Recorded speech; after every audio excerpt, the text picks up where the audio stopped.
When it comes to professional sports in the United States, money often talks louder than anything else. The NBA is a global powerhouse, generating billions in revenue each year. But what about the WNBA? How much money does it really bring in? Where does that money go?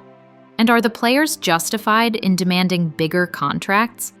The Women's National Basketball Association was founded in 1996 as the NBA's official counterpart for women.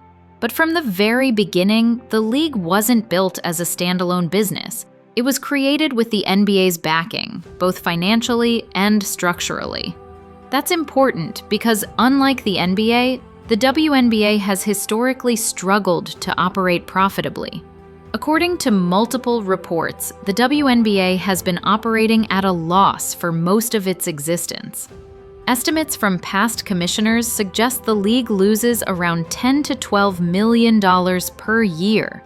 While the NBA generates revenue north of $10 billion, the WNBA's total revenue is estimated to be in the hundreds of millions, with some sources placing it between $60 and $100 million annually. So where does that money come from?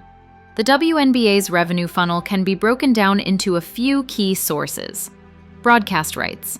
ESPN and ABC have deals to air WNBA games. The current agreement is worth about $25 million per year, which is a fraction of what the NBA earns, but still a vital lifeline. Sponsorships and partnerships. Major brands like Nike, AT&T, and Google sponsor the league.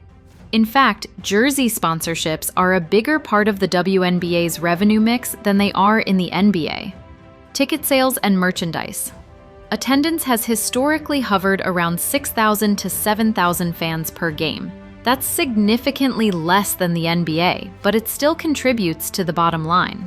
Merchandise sales have also been growing, particularly as the league gains more cultural visibility.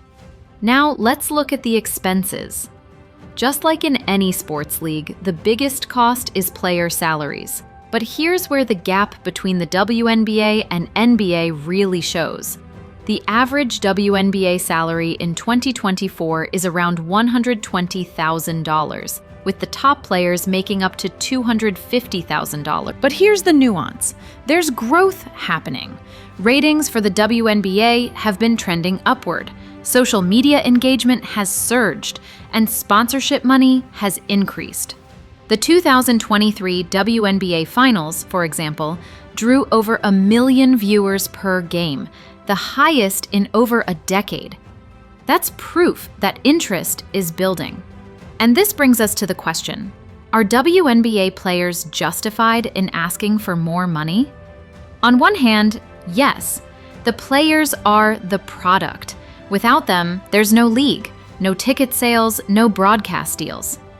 They argue that they deserve a bigger share of the revenue they help create, especially as the league grows in popularity.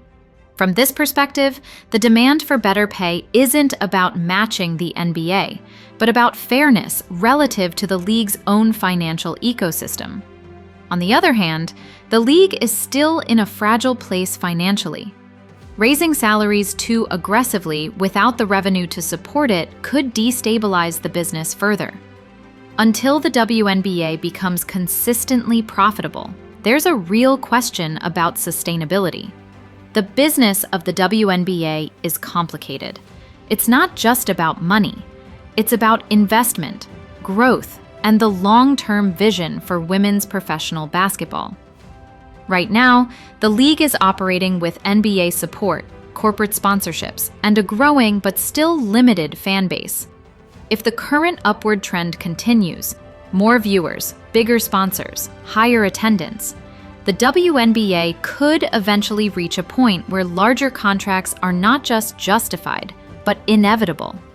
But until then, the players' fight for bigger paychecks remains both a push for fairness and a test of the league's financial reality.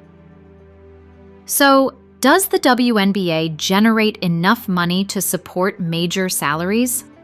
Not yet, but the seeds have been planted, and the future could look very different.